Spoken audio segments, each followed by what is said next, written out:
आज होळी पौर्णिमा असल्यामुळे ना मोठे बंधू आणि मी दत्ताच्या दर्शन निघालो. मोह येथे मंदिर आहे, जागृत देवस्थानी एकदम. आणि बरेच दिवसापासून चाललो होतं. मग पेट्रोल वगैरे टाकलं, बंधूंना म्हणलं चला, कारण मस्तपैकी सकाळ झाली होती. पोहोचलो फायनली तिथं दत्त मंदिरापाशी. दाजी पण आली होती, आपले पाहुणे. मस्तपैकी मंदिर एकदम भारी बनवलेलं आहे, नाही का, विषय नाही डायरेक्ट. मस्त मध्ये जाऊन दर्शन घेतलं देवाचं.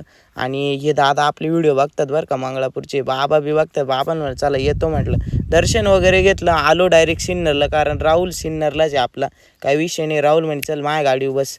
राहुलचे मित्र नायगावचे ग्रामसेवक, त्यांची पण गाडी झाली जाता जाता. राहुलला म्हटलं चालतंय, म्हटलं येतो. चांगलं थंड वगैरे घेतलं आणि डायरेक्ट घराकडे निघालो, कारण होळी पेटवायची होती. संध्याकाळ झाली, मस्तपैकी होळी पेटवली. कारण होळी ही असं आपलं हिंदूंचा सण आहे का ज्यामध्ये वाईट गोष्टींची आहुती देतात. सोपांना मस्तपैकी खोबरं टाकून घेतलं आणि वाईट गोष्टींना त्या होळीमध्ये हे केलं, वाईट गोष्टींचं हे केला. मस्तपैकी दर्शन घेतलं, अंगारा लावला मस्तपैकी गौरीचा.